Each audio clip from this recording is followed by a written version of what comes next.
Bizarre Brain Comics.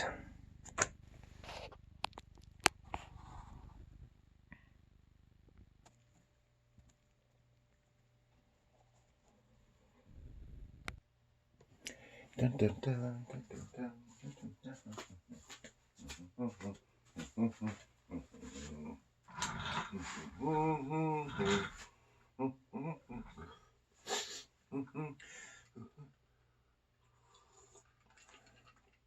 Hello, Gary here for Bizarre Brain Comics.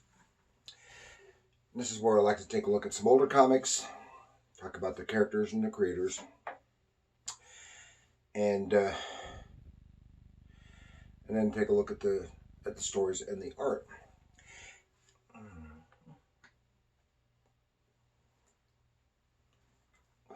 And what I want to take a look at today is this book right here from DC Comics, GI Combat number 198 from 1977.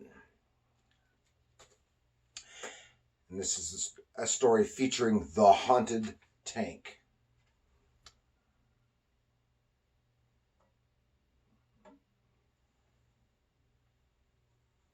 Yeah, 77.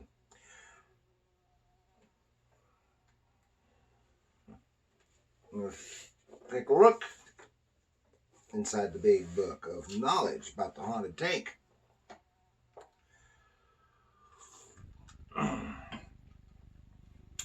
Okay, GI Combat, number 198, 1977. This is The Haunted Tank by Robert Kanigher and Sam Glansman. And I've talked about both of them before. Robert Kanigher, he was one of the major writer for DC War Comics for well over 20 years, and co-created the Haunted Tank and Sergeant Rock and a bunch of others, as well as writing for some of their other titles. Most specifically, Wonder Woman for many years, from the Golden Age to well into the Silver Age, for most of the Silver Age. And while most of his war stuff was pretty down to earth, with some notable exceptions, such as this one,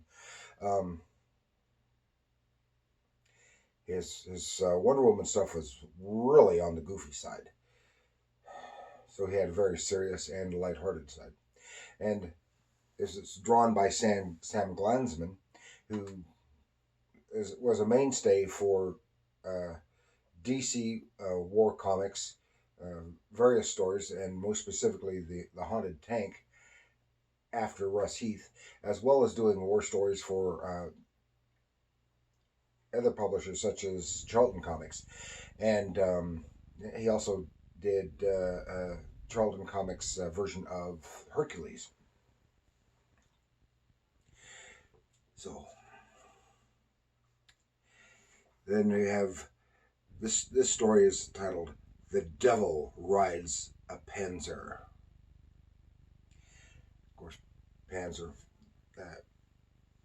tank, German Panther. And the Haunted Tank is featured in GI Combat from 1961 to 1987. And it made a few appearances after that in other titles. And made its first appearance in GI Combat number 87. That was 1961. Created by Robert Kanigher and Russ Heath. And it centers around the ghost of the Confederate General Jeb Stuart, who is the guardian over Lieutenant Jeb Stuart and crew of an M3 Stuart tank. And the stories are set in World War II, Europe, and North Africa.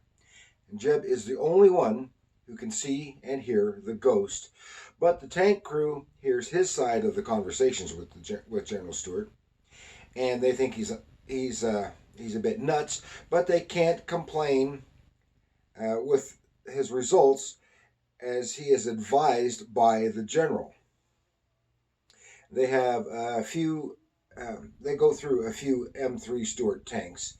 They're destroyed out from under them, and then they then they take the last damaged tank and cannibalize parts from a variety of other tanks into a Franken tank. They call it the Jigsaw tank. But eventually it is replaced by an M4 Sherman tank, and that's the one that we see in this story.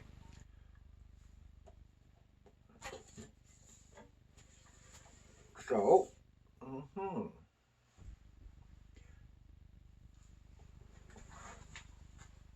let us turn back to World War II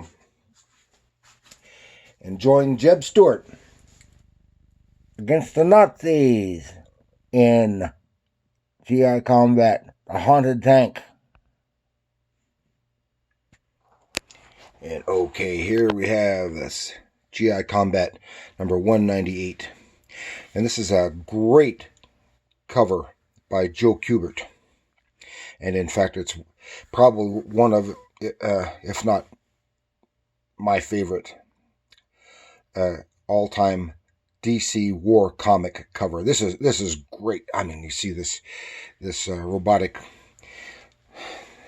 German soldier just ripping the crap right out of the haunted tank, and bullets bouncing off of it. I mean, oh, it's great, exciting, and unfortunately, this story does not live up to that hype.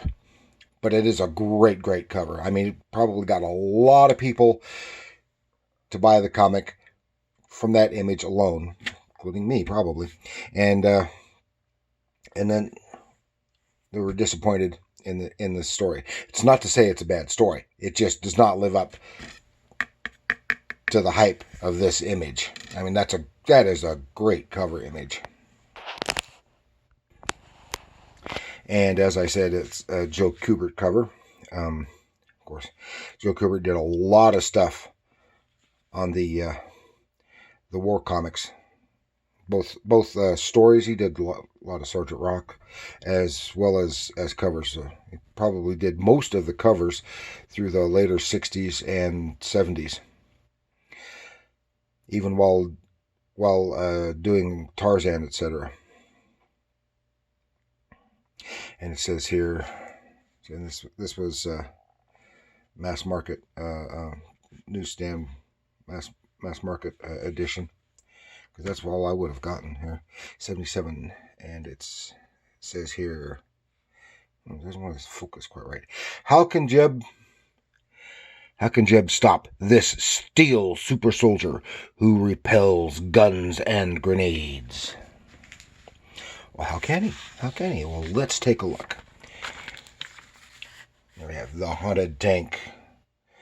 And as we've seen before, Sam Glansman's art. And here, this is kind of funny because this is kind of like this establishing shot here. Very long and thin on the side. We know he's a quite capable artist.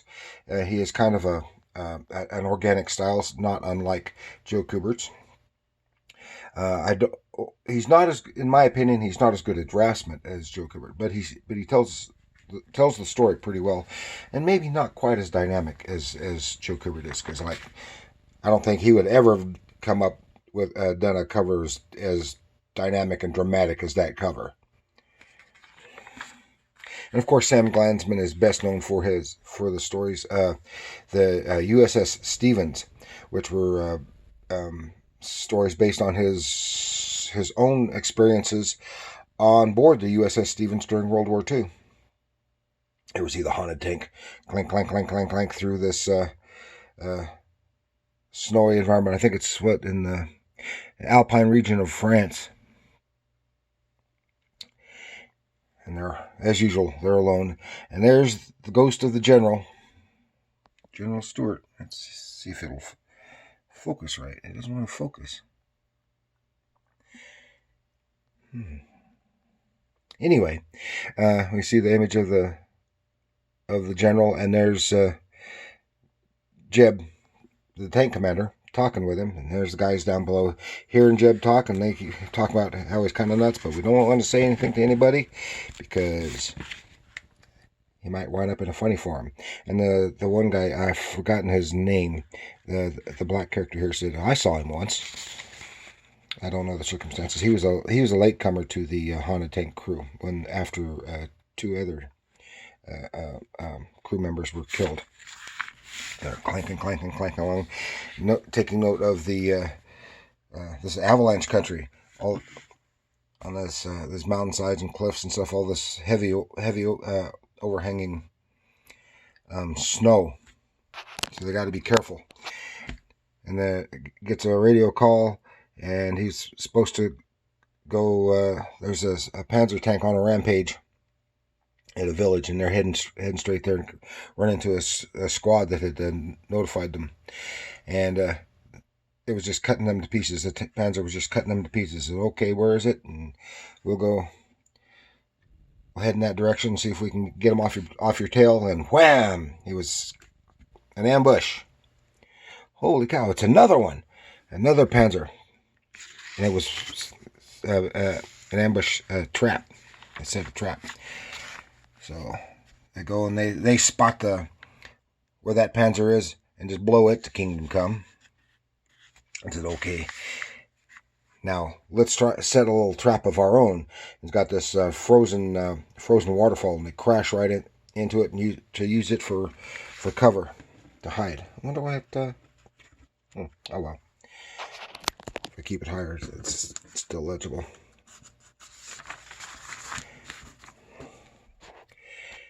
And so they hide in there. They're waiting, and the guys are just talking. Oh, okay. Then they spot the tank as it's coming, kablooey, blow it away. So they come out of hiding, and then they head on to the town, and see that there was another tank, and they just went through and rampaged the whole town, cut it to shreds, killing everybody, just about everybody. This one old guy, he was severely injured, and he tells a story how this tank that was called, and the commander he called him the devil because he's a robot and it doesn't want to focus. I don't know why it doesn't want to focus. Anyway, so I'll have to have the higher shot. And it turns out this is a story from just a few issues before, talking about this tank commander who was severely damaged, and his brain, heart, and a few other organs were encased in this robotic body, keeping him alive. So he's virtually impervious, and they call him the Blitzkrieg Brain.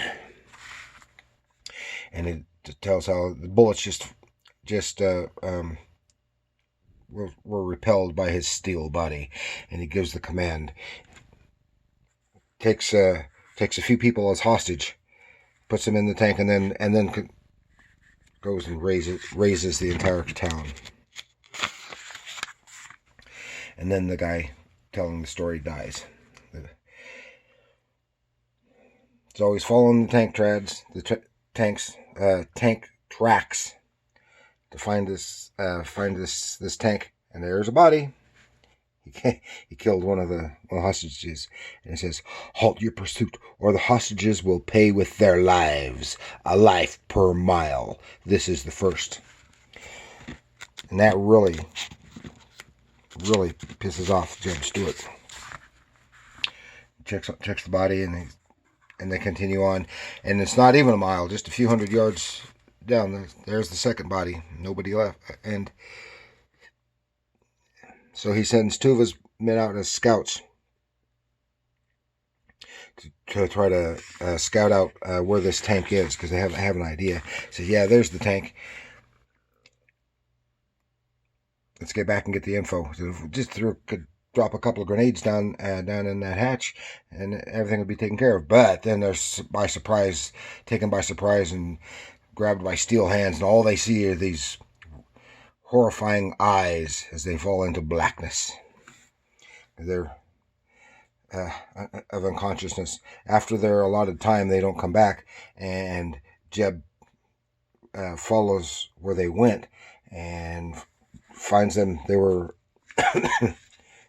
slightly injured and unconscious when they put them back aboard the tank. So they can't get them to the medics. We gotta get this tank. So they continue on to, and then stop. And Jeb gets out himself. Says, "No, I have to do this my way." And he sees where the tank, where the tank is, and he approaches on foot with just his machine gun, and he confronts the tank commander because there's the body of the last hostage. Okay. So what is Jeb going to do? How can he defeat a tank commanded by a cyborg on his own? Well, this is how. He says, yeah, this is avalanche country, and the reason you haven't fired on us yet is because you know it'll bring down this whole mountain of snow. And he starts shooting shooting at the snow, and then takes off as an avalanche comes down on top of both him and the tank, and his crewmen are coming scrambling, trying to find him buried in the snow. Jeb, and they find his Tommy gun.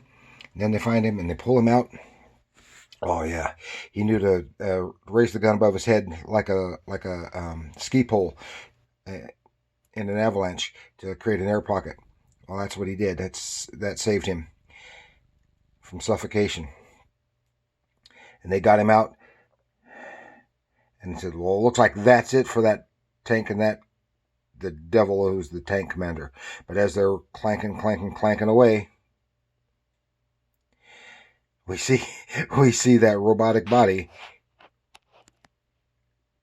climbing out of the snowbank.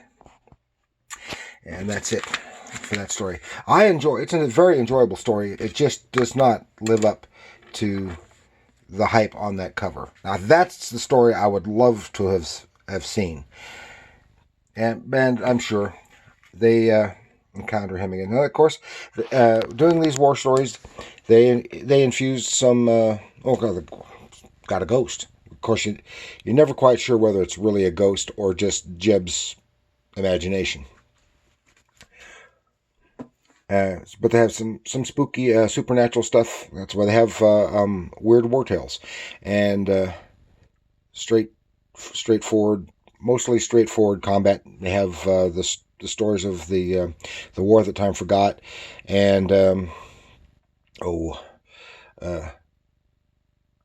course, and some other science fiction-y stuff. They have the one where Sergeant Rock is teamed up with the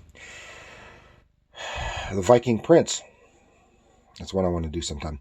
And other robots and other science fiction. It's all a blend, but most of the war stories are straightforward war stories. And I like them, and I like these other ones too, like this. So that's all I've got for GI Combat and The Haunted Tank. Please like, share, subscribe. Leave a comment if you will. And remember, comics are art. And we're fuzzing out.